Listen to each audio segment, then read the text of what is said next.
Hola, vamos a avanzar ahora con nuestro estudio, con nuestra presentación, y en esta ocasión vamos a estudiar sobre la historia, breve historia del Partido Obrero Socialdemócrata Ruso.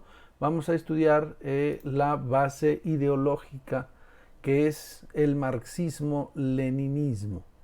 El marxismo-leninismo. Entonces, vemos que dice Marx y Engels: la historia de todas las sociedades hasta nuestros días es la historia de la lucha de clases. La historia de la lucha de clases. Esto es muy importante entenderlo en virtud de que efectivamente el análisis nuestro tiene que estar basado en la lucha de clases. Decía Mao Zedong: todo tiene que explicarse en última instancia a través de la lucha de clases. Y eso es algo que tenemos nosotros que entender bien. ¿Por qué es importante comprender la lucha de clases? Porque es como la historia se ha manifestado a lo largo de los años. Veamos, en los esclavistas estaban los esclavos y los esclavistas. En la época feudal estaban los señores feudales y los siervos de la gleba. En la época del capitalismo, que es en la que estamos, están la clase de los burgueses y de los proletarios. Precisamente en ese sentido es importante que ustedes distingan, y aquí nos vamos a detener un poquito en relación a los burgueses y proletarios. ¿Por qué es importante entender la diferencia o la relación que existen? Son clases sociales, dice Marx, Engels, Lenin, antagónicas, es decir, que son contrarias, ¿sí? Y no se pueden reconciliar, pero al mismo tiempo en su carácter de contrarios se unen, es decir, una no puede vivir sin la existencia de la otra, ni la otra sin la existencia de la una. Entonces esto hace muy interesante el análisis, el proceso, y por lo tanto la digamos la diferencia entre la forma en la que hemos estado acostumbrados a analizar los fenómenos. Entonces vamos a ver enseguida este planteamiento que puede sernos de utilidad. Esta obra que vemos aquí, esta obra de construcción, de arquitectura y de ingeniería, es el llamado Empire State, que está en Nueva York y que en algún momento determinado llegó a ser la torre más alta del mundo. La torre más alta del mundo. Aquí vemos otras características de esa torre, de esa obra tan importante, ¿verdad?, en la vida de Nueva York.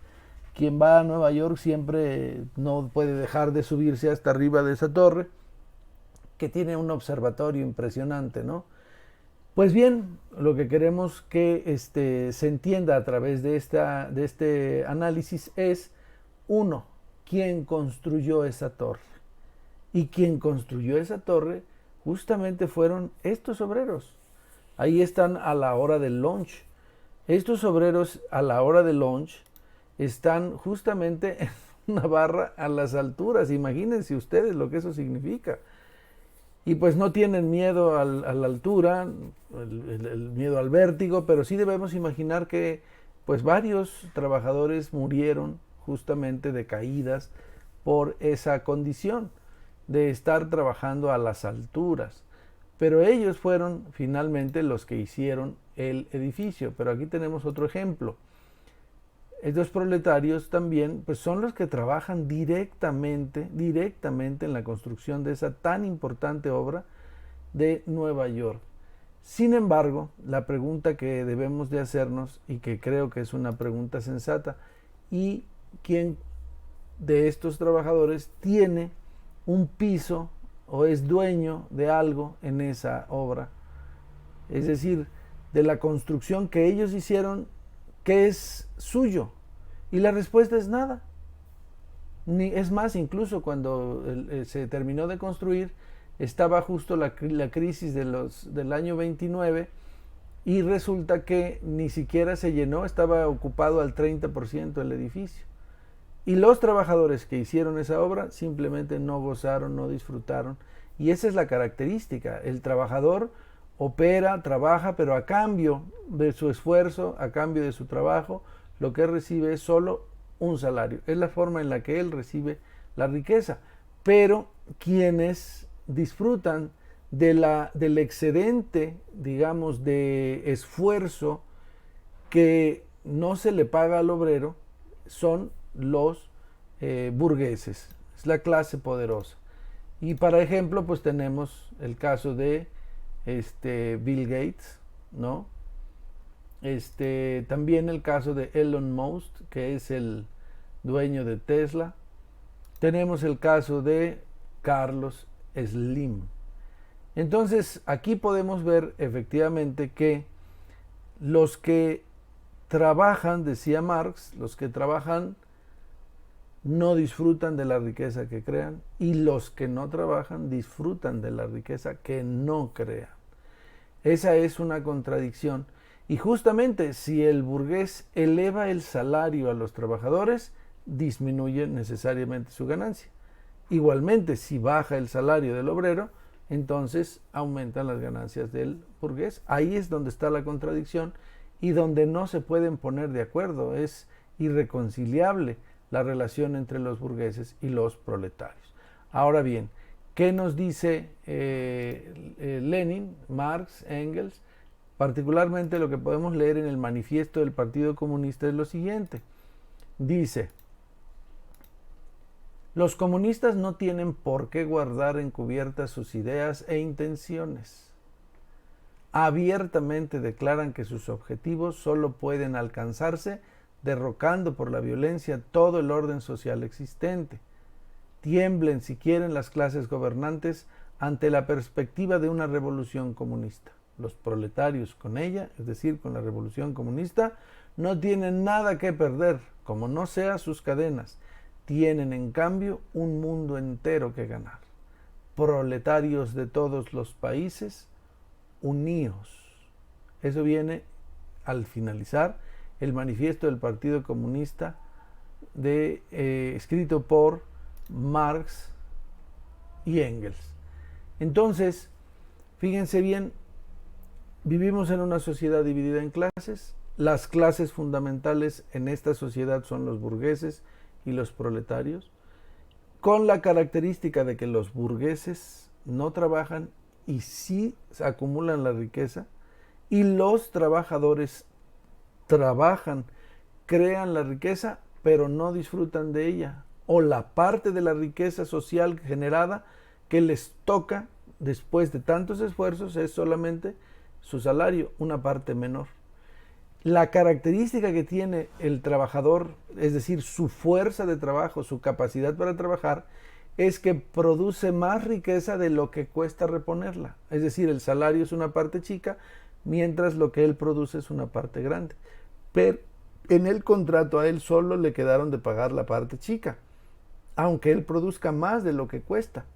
Ese excedente, ya dijimos en la sesión anterior, representa el excedente, el tiempo de trabajo excedente, que se traduce más adelante en la plusvalía, pero si lo vemos en términos de producto, en el plusproducto, y el resultado, ya que la plusvalía se convierte en dinero, en la ganancia. Entonces, la base material de la ganancia es la explotación del trabajador. Pero ¿cómo explotan al trabajador? Sobre la base sutil de quedar en un acuerdo comprándole no su trabajo, sino su fuerza de trabajo. Le adquieren su fuerza de trabajo y el resultado de la adquisición de su fuerza de trabajo es el pago por su fuerza de trabajo.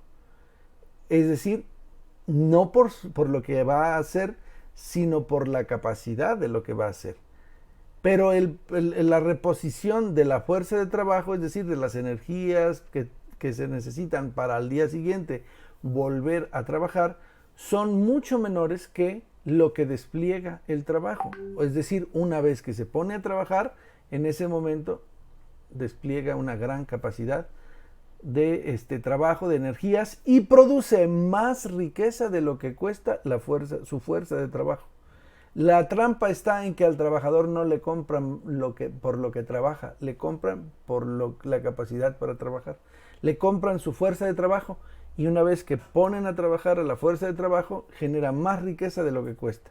Ese es el tema. Ahora entonces, para poder cambiar las cosas, si el trabajador es el que crea la riqueza pero no disfruta de ella, el trabajador debe tener la capacidad entonces, como clase revolucionaria, de hacer una revolución que le permita socialmente hacerse del poder y cambiar las condiciones de tal suerte que no sea un individuo el que acumule tanta riqueza, sino que la sociedad distribuya de una manera más equilibrada la riqueza social que se presenta. Entonces, la conclusión es que la clase proletaria es la clase revolucionaria por excelencia y justamente basándonos en la ideología marxista-leninista es cómo se puede entender que la formación de un partido como el que propone Lenin es la solución a los problemas de la clase trabajadora. Entonces, hasta aquí vamos a dejar la presentación de este capítulo y seguimos adelante. Les invito a que concluyan el estudio de todo la breve historia del Partido Obrero Socialdemócrata de Rusia. Muchas gracias.